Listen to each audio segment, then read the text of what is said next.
For as long as I can remember, earthworms have been the poster child for healthy soil. They are often celebrated in gardening books, documentaries, and even in classrooms as the ultimate indicator of soil health. We're taught that a garden full of worms means fertility, and to some extent that's true. Their wriggling presence is often equated with a thriving garden ecosystem. Their presence signals life and activity beneath our feet, and they're great at aerating soil and processing organic matter. They break down decaying leaves and roots, turning them into nutrient-rich castings. But over time, I've realized we may have overemphasized their role, overlooking something even more crucial.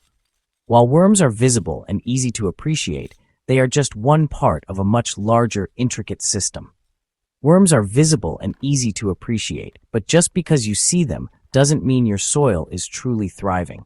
A garden can be full of worms, yet still struggle with poor soil structure and health. I've seen gardens teeming with worms that still lack deep, resilient soil structure. The soil might be fertile for a season, but it often compacts or dries out quickly, leading to long-term issues. The soil might be fertile for a season, but it often compacts or dries out quickly. This can lead to a cycle of constant soil amendment without ever achieving true soil health. Worms are important, but they're not the master builders of lasting soil health. They play a role, but they are not the sole architects of a thriving garden. The creation of stable, long-lasting humus requires a different kind of life, one that works on a much smaller, more intricate scale. Microorganisms, fungi, and bacteria are the true builders of soil health. It's time to shine a light on the true unsung heroes of soil creation. These microscopic organisms work tirelessly to create the rich, crumbly soil that plants need to thrive. Worms are nature's plows, burrowing through earth and creating channels for air and water. They consume decaying matter and produce worm castings, rich, fast-acting fertilizer for plants. These castings provide a quick nutrient boost, but their benefits are short-lived. Nutrients can easily wash away. Worms don't fundamentally change soil structure or build lasting humus. In fact, without other elements, their activity can sometimes even contribute to compaction. Worms are the renovators, not the architects of soil. For deep, stable soil, we need to look beyond worms. The real builders work slowly and invisibly, weaving the fabric of the soil itself. Their work is more permanent, creating the foundation for true soil health. Enter the fungi, the true architects of the underground world. If worms are the visible workers, tirelessly tunneling through the earth and aerating the soil, then fungi are the silent architects, working behind the scenes in ways we rarely notice. Fungi are the hidden masters of soil creation, weaving intricate networks that shape the very foundation of our gardens and forests. We often think of mushrooms as the main event, the fruiting bodies that catch our eye after rain, but the real action is underground, in the vast, living web of mycelium. This network stretches for meters, sometimes kilometers, connecting the garden in ways we're only beginning to understand. Mycelium acts as nature's internet, transporting water and nutrients far beyond what roots can reach, linking plants together, and even allowing them to communicate. Unlike worms, fungi break down tough woody materials, lignin and cellulose, that most organisms can't digest, recycling dead trees, leaves, and mulch into life-giving nutrients. Through slow, patient decomposition, fungi release powerful enzymes that transform these materials into glomalin, a sticky, glue-like substance that binds soil particles together, creating stable aggregates. This process gives soil its crumbly, chocolate cake texture, making it rich, airy, and full of life.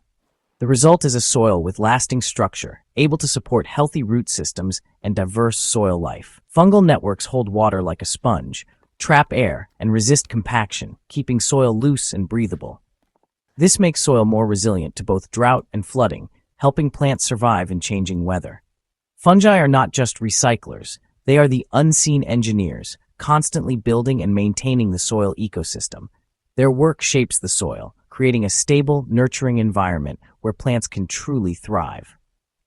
Without fungi, our gardens would struggle to flourish, and the cycle of life would slow to a crawl. A fungal-rich soil is the foundation of a thriving garden, supporting everything from the tiniest seedling to the tallest tree. It's time we recognize their vital role and nurture these unseen weavers who make healthy soil and healthy gardens possible. To appreciate fungi, imagine the world at a microscopic level. Mycelium is a marvel, fine threads woven into a strong, far-reaching network. This network acts as a biological highway, extending beyond plant roots to forage for nutrients and water.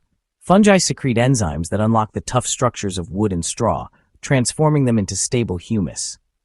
The humus created by fungi is carbon-rich and can persist in soil for centuries. This stable carbon gives topsoil its dark color and water-holding power. Fungal humus helps soil retain moisture, reducing the need for watering. As mycelium grows, it binds soil particles, preventing erosion and creating a perfect balance of air and water. This living architecture allows roots to penetrate easily and gives soil its light, friable feel. Fungi are the unseen force building resilient, fertile soil.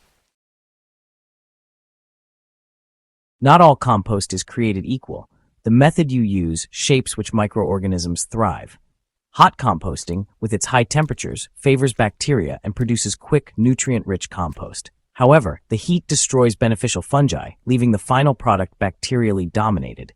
In contrast, cold or slow composting is gentler, allowing fungi to thrive and break down tougher, carbon-rich materials. This process takes longer, but results in compost rich in stable humus and fungal life. Fungal-dominated compost may not provide an instant nutrient boost, but it builds long-term soil structure. Adding this compost inoculates your soil with the organisms that create lasting fertility. You're not just feeding plants, you're building the foundation for resilient soil. Fungal-rich compost transforms your soil's character for years to come. It's the key to sustainable, thriving gardens. To encourage fungi in compost and soil, feed them the right food, carbon-rich materials. Fungi thrive on woody fibrous browns like wood chips, cardboard, straw, and autumn leaves. For fungal-rich compost, aim for 70–80% browns, far more than the usual 50–50 mix.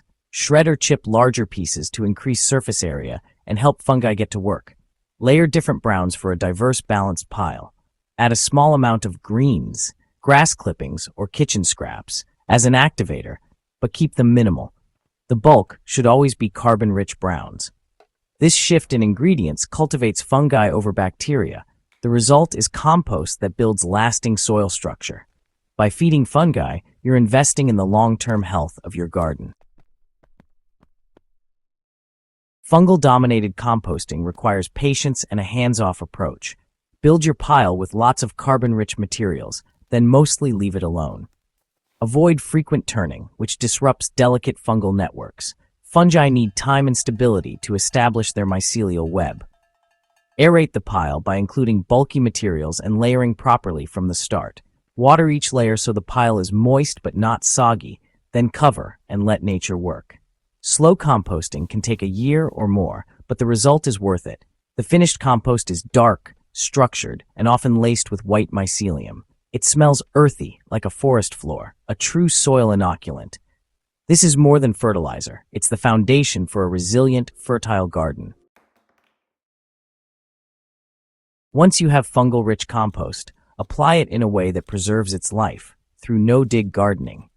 Digging or tilling destroys the intricate web of fungal hyphae and soil structure. The no-dig method is simple. Spread compost as a mulch on the soil surface. A 5 to 10 centimeters layer once or twice a year is enough. Worms will gently incorporate it, avoiding the destruction caused by digging.